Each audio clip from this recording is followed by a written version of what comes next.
Steven, this is important. No, Steven, G4 is suing us. Steven, I need you to pay attention. Steven! Steven! Alright, there's no one here. What's up? Hey, Steve. Steven, we need a classic review with attitude. Steven, I can see you. It is urgent. Okay, I'm on my way. It's morphin' time! Tyrannosaurus! Dang it. You saw nothing. That kid's a freak. Okay, we need a power review, now.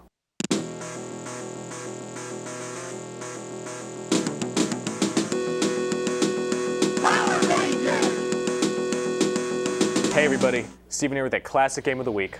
One of my favorite games ever, the Power Rangers fighting game for the Sega Genesis. Now, unless you lived under a rock during the early 90s, you know all about my good friends, the Mighty Morphin Power Rangers. The television show surpassed all expectations and introduced a slew of merchandising, much of which I own, including this amazingly fun video game. If you've ever played fighting games like Street Fighter or Mortal Kombat, this game feels familiar, and in a good way. Each character has a set of combinations to use. The Rangers also have their own set of power weapons, including a dagger, a bow, a lance, and a sword. These can quickly turn the tide of a battle, but the controls are hard to use and you'll often find yourself failing to unlock the combo you want. This problem also occurs whenever you want to deflect a projectile back to your opponent. Nothing hurts more than failing to deflect one of Goldar's many energy attacks. But I suppose this shows how excited this game made me feel and how frustrated I felt when I couldn't do something right. This game, though, more than any other, made me feel like I was actually fighting Rita's monsters. The game loosely follows the plot of the show. A couple of astronauts accidentally release the evil witch Rita Repulsa, who sets up a base up on the moon. She makes the Earth her first target in a plan to take over the galaxy, but Zordon recruits a team of teenagers with attitude to stop her. Apparently, attitude is a really important thing when fighting evil? Better put that on my resume.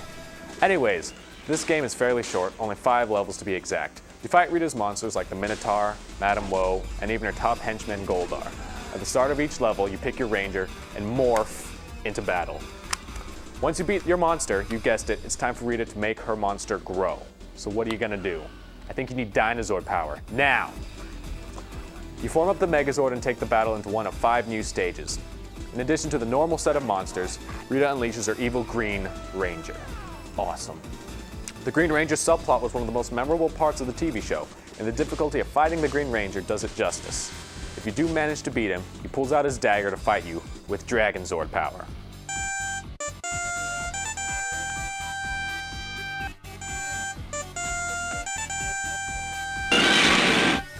After you beat him, you're treated to a cool cinematic in which Jason turns Tommy good again, and he joins the team as the 6th Power Ranger. After this point, you can play as the Green Ranger and use his Dragon Zord in fights.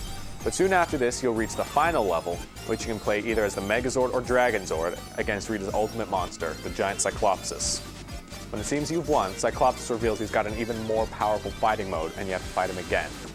After beating him on the moon, all of your Zords form up into the Ultra Zord to take out Rita and her castle base in a stunning cinematic.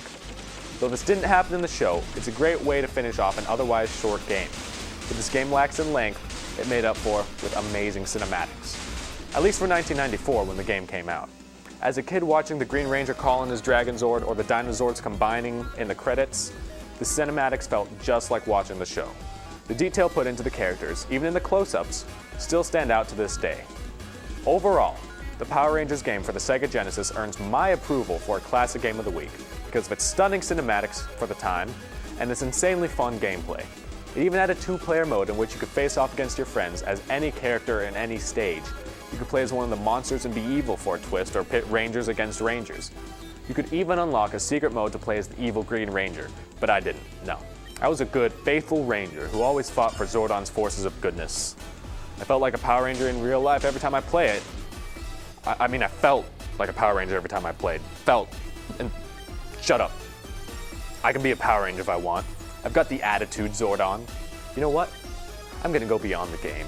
I'm gonna go fight evil in real life. Back to action.